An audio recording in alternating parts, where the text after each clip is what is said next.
ॐ श्री महालक्ष्म्यै नमः। अथ श्री सिद्धलक्ष्मी स्तोत्र। अथ विनियोगः।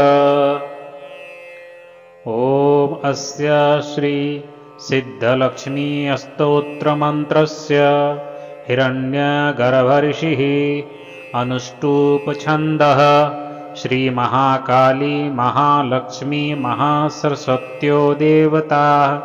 श्रीं बीजं ह्रीं शक्तिः क्लीं कीलकं मम सर्वक्लेशपीडापरिहारार्थं सर्वदुःखदारिद्र्यनाशनार्थं सर्वकारसिद्ध्यर्थं च श्रीसिद्धलक्ष्मी स्तोत्रपाठे विनियोगः। अथ ऋष्यादिन्यासः। ॐ हिरण्यगर्भऋषिये नमः शिरसि अनुष्टुप्-छन्दसे नमो मुखे। श्रीमहाकाली महालक्ष्मी महासरस्वती देवताभ्यो नमो हृदि। श्रीं बीजाये नमो गुह्ये। ह्रीं शक्तये नमः पादयोः। क्लीं कीलकाये नमो नाभौ। विनियोगाये नमः सर्वाङ्गेषु। अथ करन्यास। ॐ श्रीं सिद्धलक्ष्म्यै अङ्गुष्ठाभ्यां नमः। ॐ ह्रीं विष्णुतेजसे तर्जनीभ्यां नमः। ॐ क्लीं अमृतानन्दायै मध्यमाभ्यां नमः। ॐ श्रीं दैत्यमालिन्यै अनामिकाभ्यां नमः। ॐ ह्रीं तेजः प्रकाशिन्यै कनिष्ठिकाभ्यां नमः।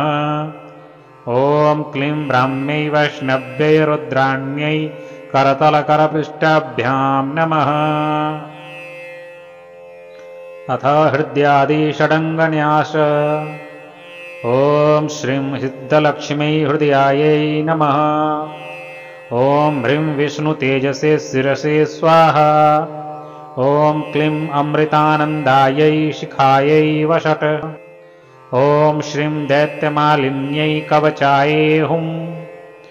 ॐ ह्रीं तेजः प्रकाशिन्यै नेत्रत्यायै वौषट्।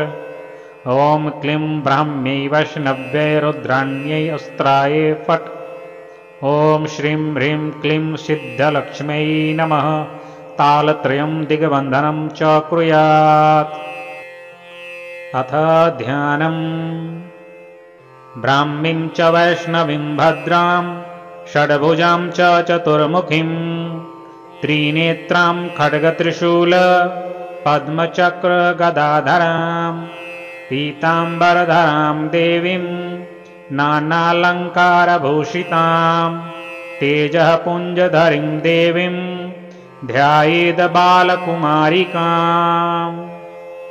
अथ सिद्धलक्ष्मी स्तोत्रम्। ओङ्कारं लक्ष्मीरूपं तु विष्णुं हृदयमव्ययं विष्णुमानन्दं व्यक्तं ह्रीङ्कारं बीजरूपिणीं क्लीं अमृतानन्दनीं भद्रां सदात्यानन्ददायिनीं श्रीं दैत्यशमनीं शक्तिं मालिनीं शत्रुमर्दिनीं तेजः प्रकाशिनीं देवीं वरदां शुभकारिणीं ब्राह्मीं च वैष्णवीं रौद्रीं कालिकारूपशोभिनीम्।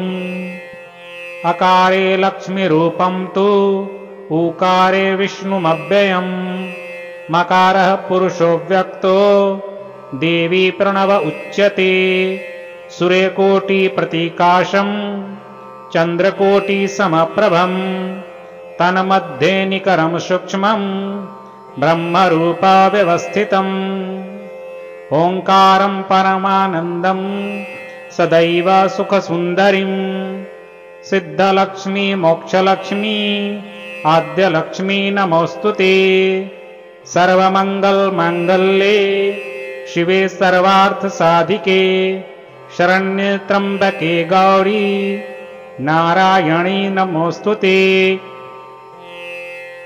प्रथमं त्र्यम्बका गौरी द्वितीयं वैष्णवी तथा तृतीयं कमला प्रोक्ता चतुर्थं सुन्दरी तथा पंचमं विष्णुशक्तिश्च षष्ठं कात्यायनी तथा वाराही सप्तमं चैव ह्यष्टमं हरिवल्लभा नवमी खड्गनी प्रोक्ता दशमं चैव देविका एकादशं सिद्धलक्ष्मीर्द्वादशं हंसवाहिनी एतत्स्तोत्रवरं देव्या ये पठन्ति सदा नराः सर्वापद्भयो विमुच्यन्ते नात्र कार्या विचारणा एकमासं द्विमासं च त्रिमासं चतुष्टयं पञ्चमासं च षण्मासं त्रिकालं यः सदा पठेत् ब्राह्मणः क्लेशितो दुःखी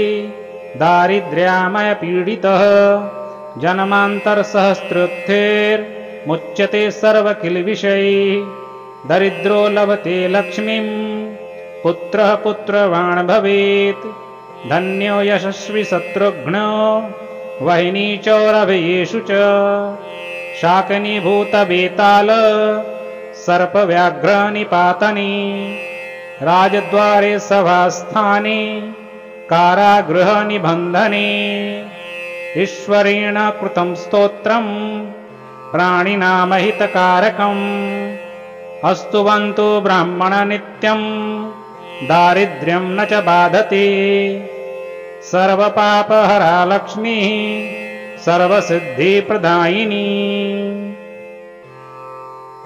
इति श्रीब्रह्मपुराणे ईश्वरविष्णुसंवादे श्रीसिद्धलक्ष्मीस्तोत्रं सम्पूर्णम्।